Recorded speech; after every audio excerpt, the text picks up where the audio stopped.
محمد صلى الله عليه وسلم وآله الكرام وأصحابه العظام وإلى مشايخنا والمسلمين أجمعين خصوصا إلى والدينا وأولادنا وأسرتنا وقرابتنا أجمعين وخصوصا إلى سيدنا وشيخنا الشيخ محمد عنسى بن أحمد عنسى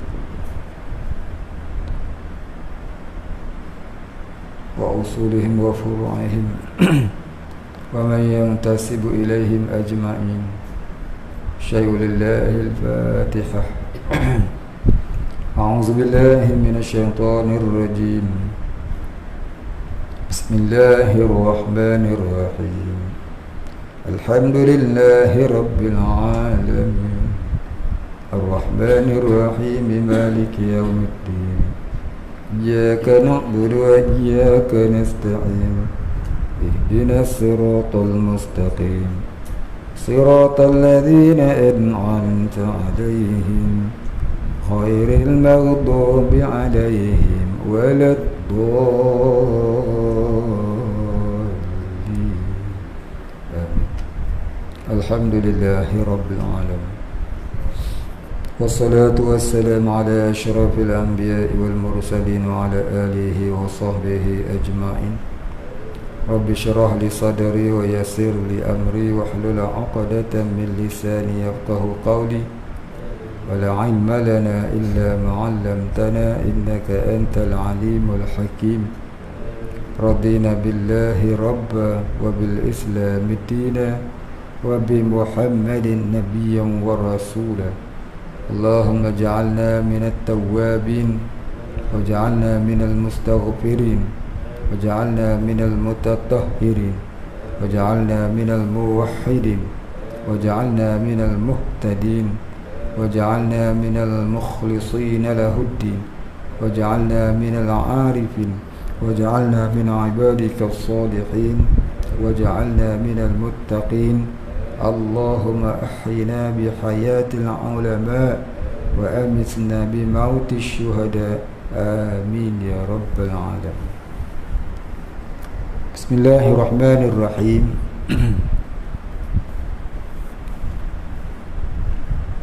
قال مصنف والمؤلف رحمه الله تعالى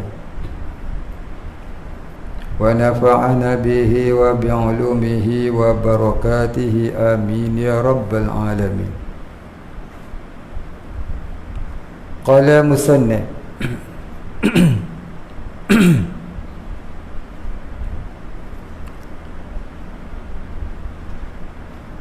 seperti barang yang dihikayatkan, seperti yakni satu contoh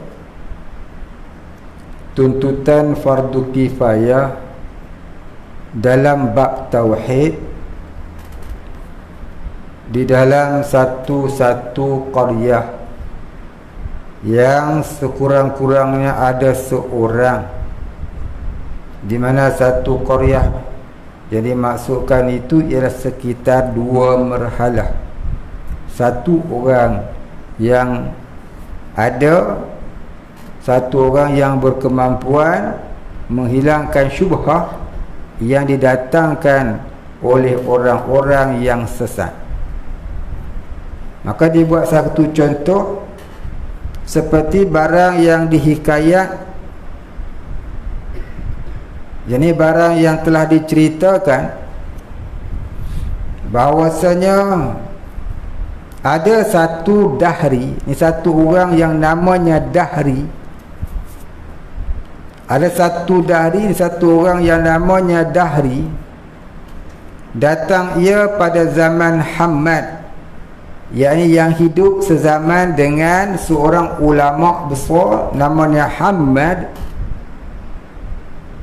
guru Imam Abi Hanifah, iaitu guru kepada Imam Hanafi, dan menuntut akan segala ulama. Berhujah ia dengan katanya, kamu kata Allah ada, maka manakala ada, betapa tiada tempatnya. Jadi bagaimana mungkin tempatnya tiada? Kamu kata Allah Ta'ala tu ada, macam mana pula kamu kata dah ada tapi tak ada tempat, tak bertempat? Macam mana? Maka tiada ada satu yang maujud. Ni tak ada satu yang ada di dunia ini melainkan ada tempatnya. Kemudian bertanya ia, yakni ia dahri, adakah lagi tinggal daripada ulama kamu seorang? Ni adakah tinggal lagi seorang ulama di tempat kamu ni yang boleh berhujah dengan aku, jawab soalan aku ni? Maka sahut orang banyak, jadi sahutlah orang ramai, ada, iaitu Hammad. Ini seorang alim, yang tersangat alim, namanya Hammad. Maka berkata ia,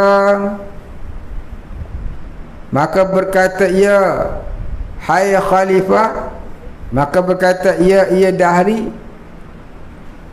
Apa kata dia? Hai khalifah, wahai ketua seorang muslimi, ketua sekalian muslimi, hadirkan olehmu akan dia pada aku, supaya berkata ia sertaku. Jadi kau jemputlah dia datang supaya berhujah dengan aku. Maka menyerulah khalifah akan Hammad. Maka menyerulah khalifah akan Hammad, yakni maka menjemputlah oleh khalifah pada zaman itu akan alim yang tersangat alim ni yang namanya Hammad itu. Maka berkata Hammad, bukan,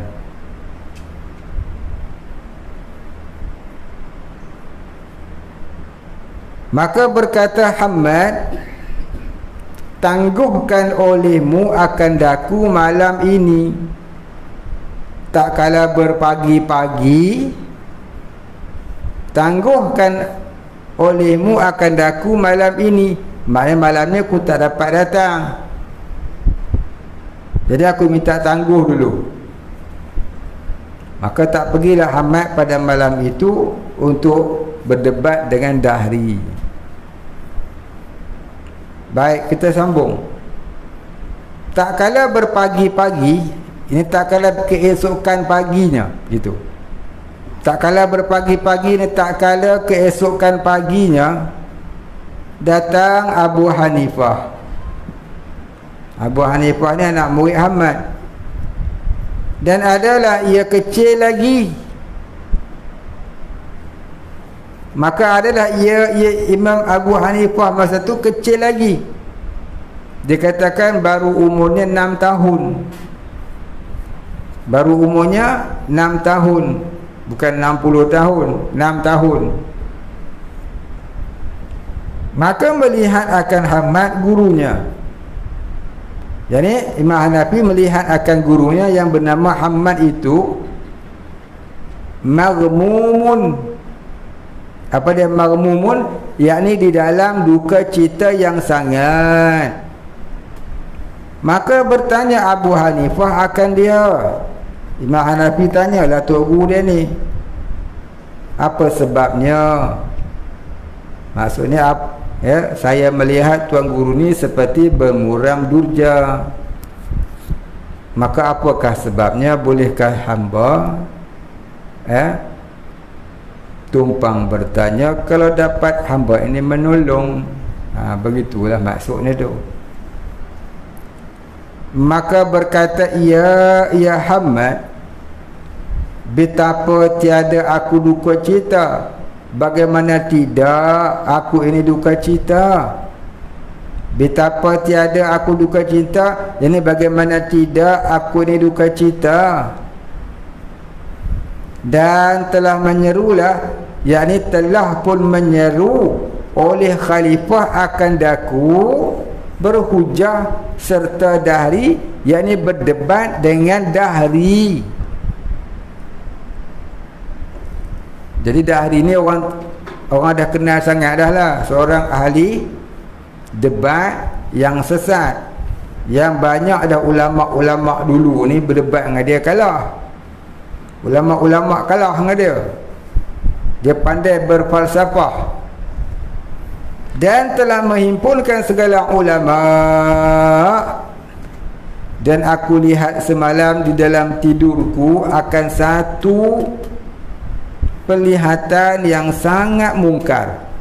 Ni aku lihat dalam tidurku itu satu kejadian yang sangat mungkar, maknanya sangat pelik. Maka berkata Abu Hanifah, apa ia katanya? Aku lihat, apa dia katanya? Imam Hanafi tanya Tok Guru dia, apa yang Tok Guru tengok? Masa tu umur dia baru 6 tahun. Tapi Tok Guru ni tahulah anak murid ini orang cerdik. Dia tahu sangatlah anak murid ni cerdik. Bukan tanya saja-saja nak tahu. Tanya bukan sebarang tanya, tanya orang cerdik. Maka Tok Guru ni pun ceritalah kat dia. Baik. Maka berkata,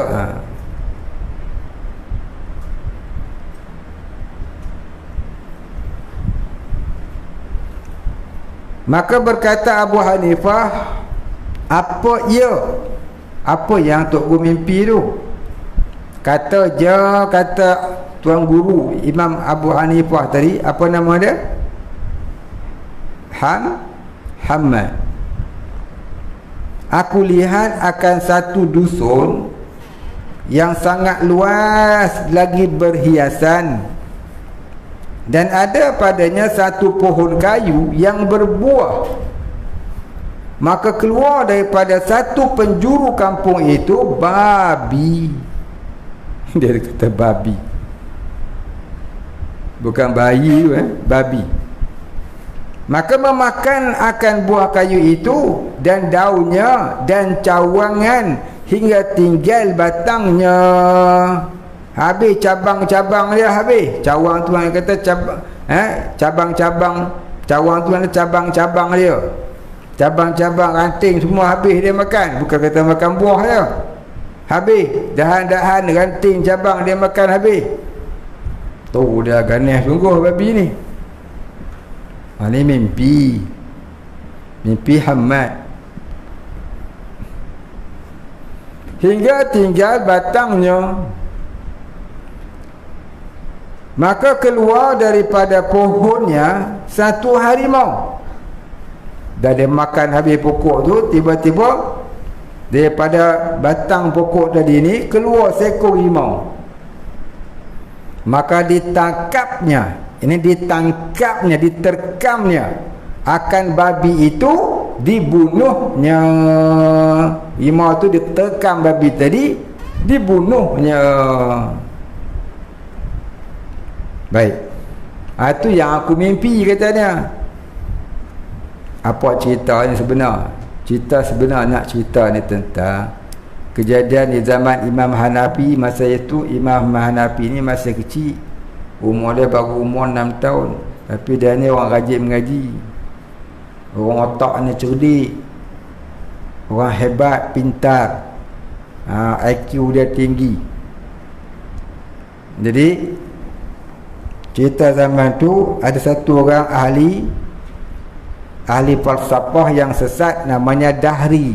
Dia ni suka berhujah dengan ulama-ulama. Dan pada masa tu ulama-ulama ni pun tak pandai nak berhujah, pasal dia ni terlalu pandai memutarkan lidah. Maka ramailah ulama-ulama yang kalah.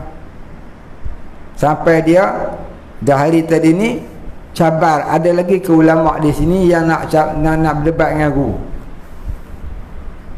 Maka orang kabarlah ada satu orang lagi namanya Hamad, guru kepada Imam Hanafi. Masa tu Imam Hanafi ni orang tak kenal lagi. Orang kenal Hamad, tok guru dia, seorang ulama yang alim besar. Jadi Hamad ni bila diminta oleh orang oleh khalifah supaya datang untuk berhujah dengan Dahri ni. Dia minta tangguhlah dulu. Hari ni tak boleh lagi, besoklah, besok kan lusa. Maka pada malam tu bermimpilah Hammad, ya, pergi ke sebuah kebun. Dia tengok ada satu pokok besar, ranum buahnya, lebat buahnya. Tiba-tiba datang seekor babi, dia makan habis pokok buah-buah kayu tu. Buah-buah di pokok tu bukan sekadar makan buah, dahan-dahan dia makan, ranting pun dia makan, daun makan, tinggal batang saja, tinggal toge. Tiba-tiba keluar seekor rimau daripada batang pokok tu, terekam babi tadi, bunuhnya. Jadi dia pun tak tahu apa masuk dia tu. Terceritalah ke Imam Hanafi. Maka berkata Abu Hanifah ni, berkata Imam Hanafi, bahwasanya Allah Ta'ala mengajarkan daku ilmu takbir. Umur baru 6 tahun, tapi Allah dah ajar dia ilmu takbir. Ilmu takbir mimpi. Maka mimpi ini baik kita, jahat bagi seteru kita. Ini baik bagi pihak kita, tapi tak baik bagi pihak seteru kita, iaitulah Dahri. Maka jikalau engkau izinkan bagiku pada takbirnya, nescaya aku takbir akan dia. Maka berkata Hammad, takbirkan ya Nu'man, yakni nama Imam Hanifah tu, Nu'man, ya Nu'man. Maka berkata Hammad, takbirkan ya Nu'man. Maka berkata ya Imam Hanafi, ataupun namanya Nu'man itu, bermula dusun yang luas itu, lagi berhiasan itu agama Islam dan pohon kayu.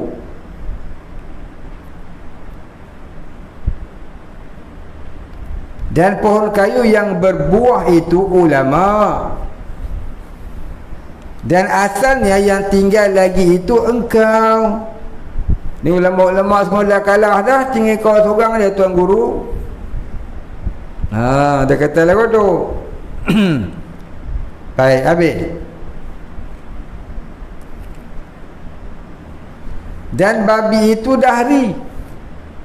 Tu dia. Dan harimau yang membunuh akan babi itu aku, kata Imam Hanafi. Maka berjalan engkau dan aku serta engkau. Maka dengan berkat himmah engkau dan hadrat engkau, aku berkata sertanya,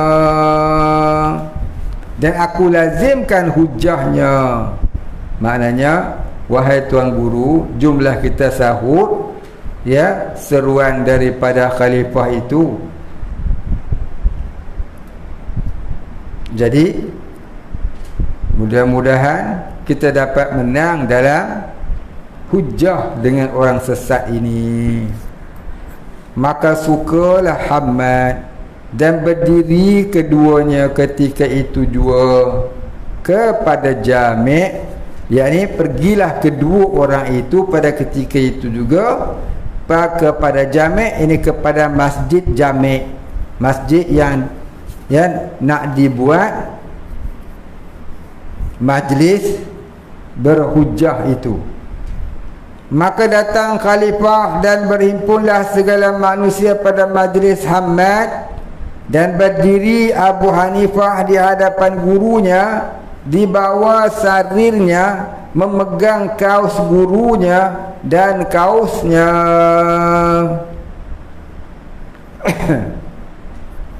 Mana dia tukang bawa selendang untuk guru dia, dan juga tukang bawa kasut untuk guru dia. Kaus mana kata kasut. Maka datanglah Dahri.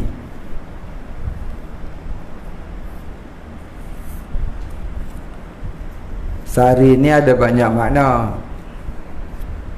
Sari itu boleh dengan makna katil. Sarirun, katil. Sari juga boleh juga dengan makna tempat duduk yang mulia. Macam kita kata singgah sana. Sari itu juga boleh juga dengan makna selendang. Ya. Maka di sini sari tempat duduknya. Tempat lapik duduknya tu. Dan memegang kaos gurunya dan kaosnya. Dia pegang kasut tok guru dia dan dia juga pegang kasut dia sendiri. Tengok.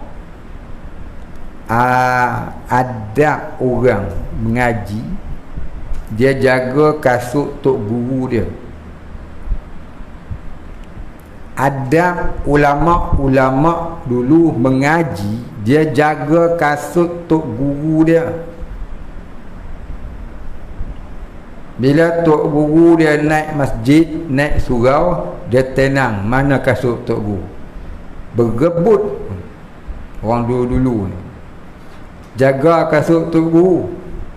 Dia pegang kasut tok guru, jangan bagi orang pijak. Nanti dia tolong basuh, letak tempat molek-molek, senang tok guru dia nak keluar.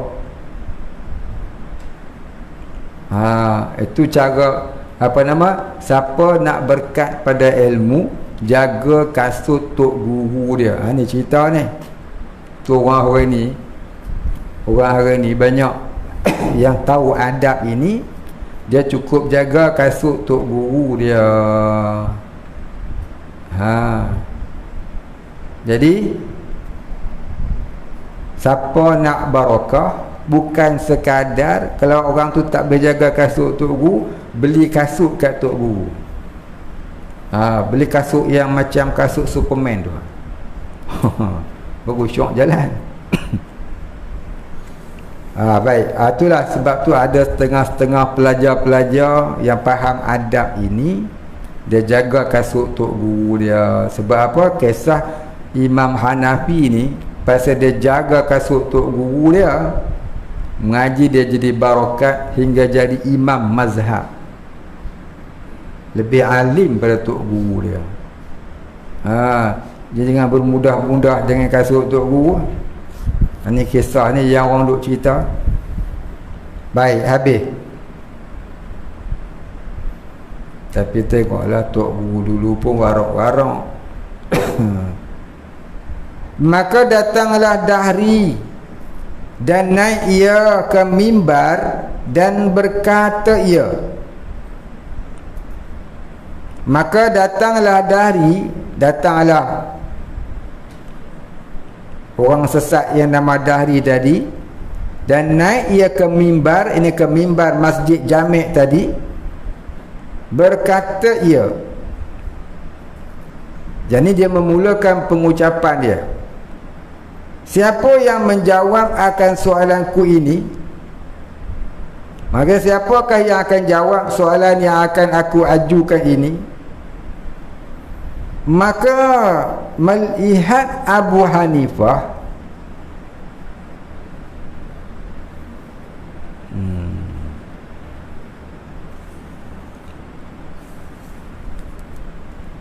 maka melihat Abu Hanifah, maka melihat gitu, maka sahut tu, bukan melihat tu, sahut. Maka sahut Abu Hanifah, yakni maka berkata Abu Hanifah. Apa kata dia? Apakah perkataan kamu itu? Tanya olehmu. Maka orang yang mengetahui, dijawabnya akan tanya kamu, yakni soalan kamu itu. Maka berkata Dahri, siapa engkau hai kanak-kanak? Hang ni siapa budak? Maksud campur hai orang tua. Engkau berkata-kata sertaku. Engkau ni bercakap dengan aku dah. Aku ni, dia kata apa? Beberapa orang yang mempunyai umur yang besar-besar, yang dah tua-tua, dan mempunyai kain yang kemegahan dan tangan bajunya yang luas, lemah mereka itu daripada aku. Ini kalah mereka itu bujah dengan aku. Maka betapa engkau, ini bagaimana mungkin kau ni pula berkata serta aku, ini nak berhujah dengan aku, serta kecil umur engkau dan hina diri kamu. Dia pelekeh Imam Hanafi. Alah, dia kata lagu tu lah ibaratnya. Maka berkata Abu Hanifah, tiada menaruh oleh Allah akan ketinggian dan kebesarannya itu kepada orang yang mempunyai seban yang besar-besar dan yang kain dan yang mempunyai kain yang kemegahan dan yang kain ini dan yang mempunyai kain yang kemegahan, yang pakai jubah besar-besar, tangan pun panjang-panjang dan tangan baju yang luas-luas, tetapi ditaruh akan dia bagi ulama seperti firman Allah Ta'ala, walladzina utul ilm darajatin, walladzina utul ilma darajatin, mereka yang dipahamkan ilmu itu mempunyai beberapa darjat.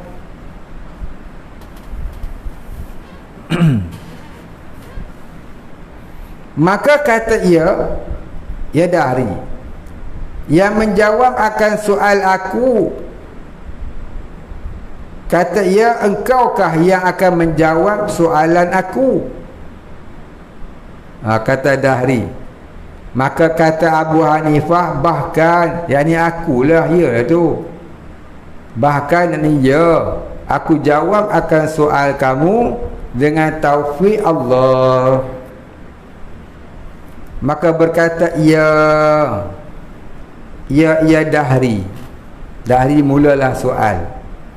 Tak apalah kalau kau nak cari penyakit, nak berdebat dengan aku, tak apa. Maka berkata ia, adakah Allah itu maujud? Tengah kitab dia kata gini, aku ini hanya pengiring guruku. Ini guruku namanya Al-Alim Al-Allamah Asy-Syaikh Hamad rahimahullahu ta'ala. Maka dialah yang akan menjawab segala soalan-soalan yang kau ajukan. Aku ini hanyalah pengiringnya. Namun begitu, jika soalan engkau itu mudah, aku dulu yang akan menjawabnya. Jika aku tak mampu menjawab, maka aku akan hantarkan soalan itu kepada tuan guruku pada menjawabnya. Itu kata setengah riwayat yang lain. Kitab ni dia ringkaskan ni. Jadi kau tanyalah dulu biar aku jawab. Kalau aku tak boleh, aku bagi tu guru aku. Tu ibaratnya. Maka berkatalah ia, seronoklah Dahri ni. Dia kata ada dua orang nak berdebat dengan dia. Maka berkata ia Dahri, adakah Allah itu maujud? Adakah Allah Ta'ala itu ada? Maka jawab Abu Hanifah, bahkan. Mana kata mestilah ada. Kata ia Dahri, di mana ia? Di mana Tuhan tu? Di mana Allah yang kamu kata ada tu? Kata Abu Hanifah, tiada dapat tiada ada tempat baginya, begitu. Tiada ada tempat baginya. Gitu. Betul sikit tu. Kitab tu yang nampak ni.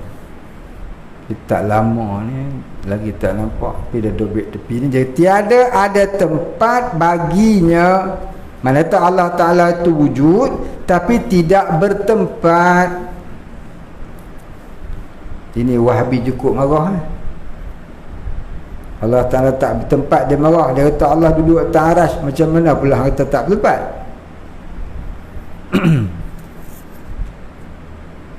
Wahabi macam Dahri lebih kurang ni.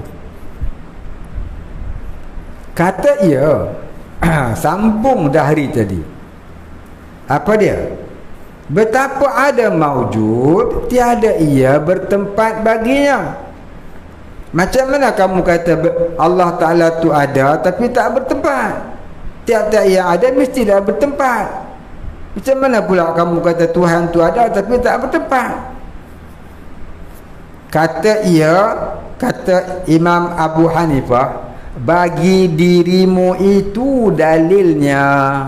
Dia kata dekat hang tu pun ada bukti, dekat hang tu pun ada dalil mengatakan Allah itu ada tapi tak bertempat. Oh, pening dia. Kata ia Dahri, di mana dalilnya? Mana buktinya? Macam mana? Baik, kata Imam Abu Hanifah, iaitu tiadakah pada dirimu itu nyawa? Dekat engkau tu tak ada nyawa. Katanya, kata Dahri, bahkan jadi tentulah ada. Kata Abu Hanifah, di mana tempat roh kamu itu? Di kepala kamu kah? Atau di perut kamu kah? Atau di kaki kamu kah? Maka tercengang pula Dahri. Tercengang, dia tak nak jawab. Faham tak? Jadi kata Imam Hanifah, kamu kata di badan kamu itu ada nyawa. Kalau ada nyawa, tentu ada roh. Kamu percaya tak? Percaya. Baik, tunjuk dekat aku di mana roh tu. Duduk kat mana? Di kepala kamu kah? Di perut kamu kah? Atau di kaki kamu? Tunjuk tengok. Nah, kamu kata ada. Kamu kata benda yang ada mesti ada tempat. Maka roh kamu tu, kamu percaya ada pada diri kamu. Kat mana? Cuba tunjuk tempat dia. Di mana? Tu maksud dia. Maka tercengang dah Dahri. Tercengang dia, tak erti jawab. Jadi dia pun tak boleh jawab. Kemudian maka menyeru Abu Hanifah dengan laban, yakni susu. Dan berkata ya Imam Abu Hanifah, tiadakah pada susu itu minyaknya? Tiadakah pada susu itu minyaknya? Contohnya macam susu santan tu kan, tentulah ada minyak dia. Kalau susu lembu dia pun, kita masak jadi dadihnya, ada minyak dia. Mana minyak ni? Jadi tiadakah pada susu itu minyaknya? Kata Dahri, bahkan, yang ni tentu ada minyaknya. Kata Abu Hanifah, di mana tempatnya? Di atasnya kah? Atau di bawahnya kah? Duduk kat mana minyak tu? Macam santan, susu santan kita masak kan. Susu santan tu kita perah daripada hampas kelapa tadi, hampas nyok tadi, dia keluar santan. Ada nampak minyak ada? Masak baru dapat minyak. Belum masak tu minyak tu duduk mana? Jadi di mana minyak tu? Dia tanya. Di mana minyak tu? Maka tercengang pula ia Dahri. Maka kata Abu Hanifah, seperti tiada dapat bagi roh itu tempat pada tubuh, dan tiada pula bagi minyak tempat pada susu, demikian lagi tiada dapat pula bagi Allah di dalam kun ini tempatnya. Yani Allah itu tidaklah duduk di dalam alam ini. Yang kamu nampak ni bukanlah tempat Allah. Allah tu tak bertempat di alam ini. kata dahri, habis 1-0, kalah dia. Baik, kata dahri, maka apa ada dahulu daripada Allah? Dia tak terjawab dia. Dia bagi soalan kedua. Dia kalah soalan pertama tadi, dia bagi soalan yang kedua. Berapa soalan dia? Kata dahri, maka apa ada dahulu daripada Allah dan apa yang kemudian daripadanya? Maknanya dia tanya, sebelum ada Allah ni ada siapa? Dan selepas ada Allah tu ada siapa pula? Maknanya kamu kata Allah Ta'ala tu tak ada mula. Tunjuk kat saya mana itu tak ada mula. Dan kamu kata Tuhan tu tak ada akhir. Maka tunjuk dekat saya mana itu tak ada akhir. Itu soalan dia tu.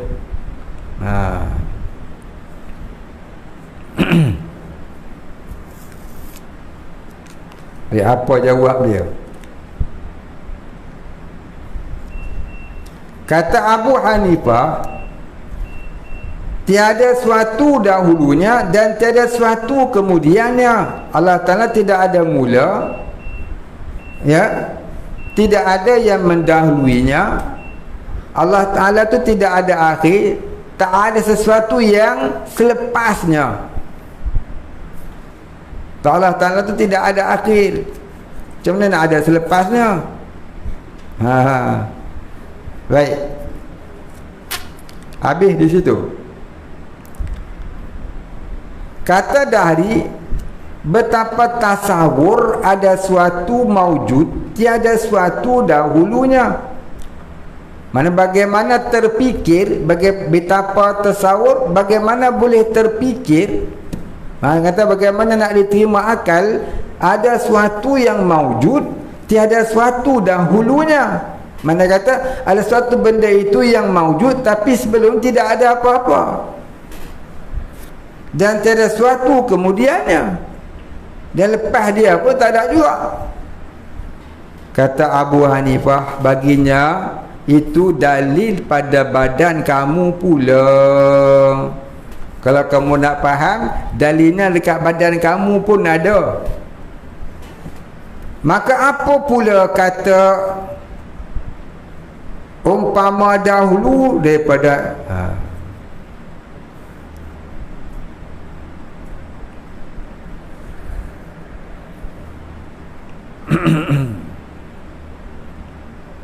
dan tiada suatu kat mana tadi? Kata Abu Hanifah, maka baginya itu dalil pada badan kamu juga, gitu. Dia kata dalil pada badan kamu pula, yakni kalau kau nak faham Tuhan aku ni tak ada mula tak ada akhir, yang tu pun ada pada badan kamu juga. Pada badan kamu juga. Pula tu maknanya juga. Pula tu maknanya juga. Habis. Kata ia, kata dahri, maka apa pula kata umpama dahulu daripada ibu tangan? Apa ni? Baik. Kata ia, ni sambung ia. Sambung kata, sambung Imam Abu Hanifah. Dia kata apa? Maka apa pula kata apa dahulu daripada ibu tangan kamu dan apa yang ada kemudian daripada jari kelingking kamu? Baik, habis. Maksudnya apa? Kalau kamu nak faham Tuhan aku tu tak ada mula tak ada akhir, kalau kamu nak faham, buktinya, dalilnya ada pada diri kamu. Apa dia? Jari kamu. Apa dia? Jari kamu. Tak faham dahri, macam mana kata jari saya? Tunjukkan jari kamu kepada kami semua. Dia pun tunjuk jari dia. Tunjuk jari dia. Ada berapa? 5. 1, 2, 3, 4, 5. 1, 2, 3, 4, 5. Maka dia tanya, wahai dahri, jari kamu ada 5. Mana mula, mana akhir? Ibu jari kamukah yang mula, ataupun kelingking kamukah yang mula, ataupun kelingking kamukah yang akhir, atau ibu jari kamukah yang akhir? Mana mula, mana akhir? Cuba kamu jawab. Nak jawab lagu mana? Kita beranak-beranak terus keluar tangan, keluar dengan jari 5-5 sekali. Mana ada tumbuh mula kemudian, dulu kemudian. Pening kepala dahri mikir. Ya, nak tengok, dia tengok jari dia, apa bulan bodoh. Mana satu yang mula, mana satu akhir. Tu maksud dia tu.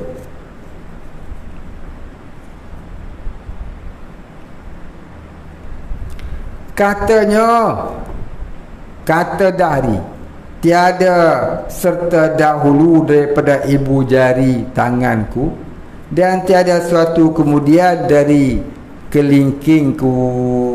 Maknanya tak boleh nak dapat jawapan mana dulu, mana akhir, mana akhir, mana dulu. Maka kata Abu Hanifah, demikian lagilah Allah, ini Tuhan itu tiada suatu dahulu daripadanya dan tiada suatu kemudiannya.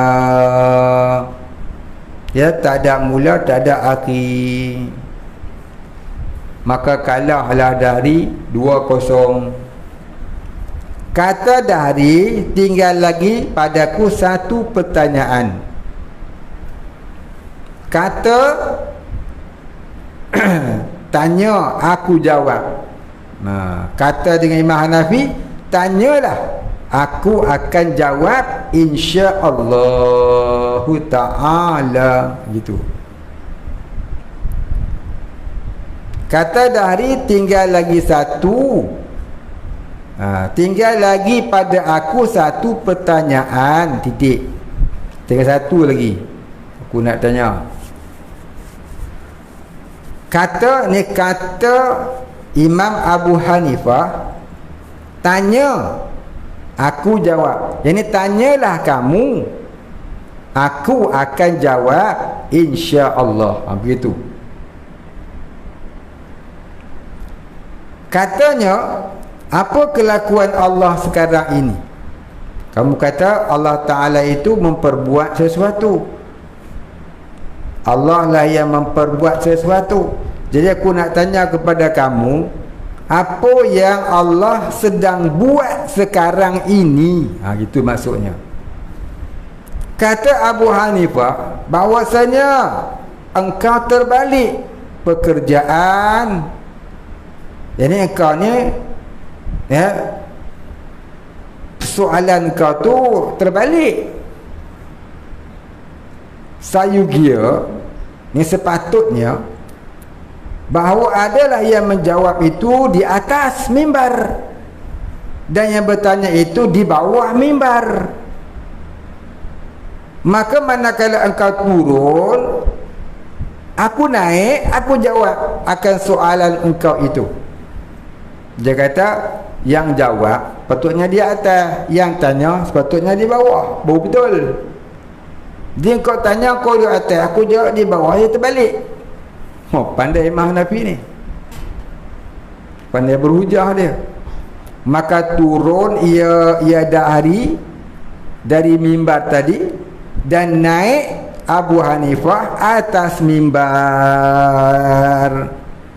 Maka tak kala duduk ia atas mimbar ni, tak kala Imam Hanafi duduk atas mimbar, maka bertanya. Ini maka bertanyalah sekali lagi oleh dahri, apakah Tuhan kamu sedang buat sekarang? Maka menjawab Abu Hanifah, akan tanyanya dengan katanya. Apa kata Imam Abu Hanifah? kelakuan Allah sekarang, yakni perbuatan Tuhanku sekarang ini, perbuatan Allah Ta'ala sekarang ini menggugurkan yang batil, yakni menurunkan yang batil, iaitu engkau, umpamanya kamu dari atas ke bawah, dan menaikkan yang sebenar seumpama aku daripada bawah ke atas. Dia nak kena Imam Hanafi, Imam Hanafi berkena dia. Dia tanya, apa yang Tuhan kau buat sekarang? Kau nak tahu ya? Sekarang Tuhanku telah menurunkan yang batil, iaitulah engkau, daripada atas sampai ke bawah, dan Tuhanku telah menaikkan yang benar, yang hak, iaitulah aku, daripada bawah aku naik ke atas.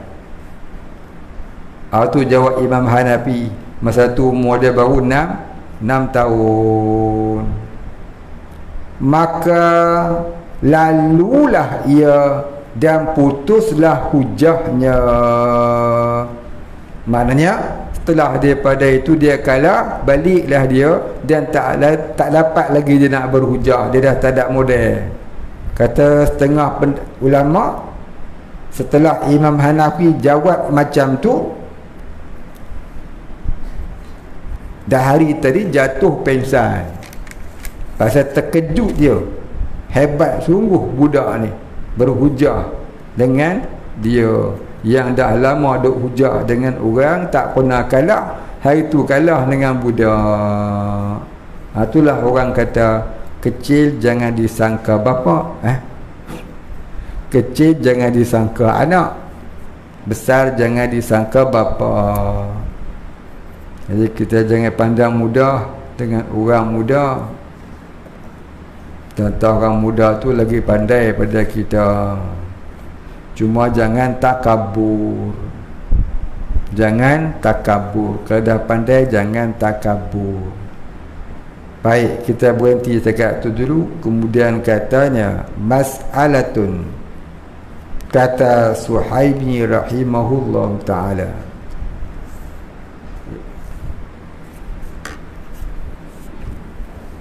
Al-Fatihah.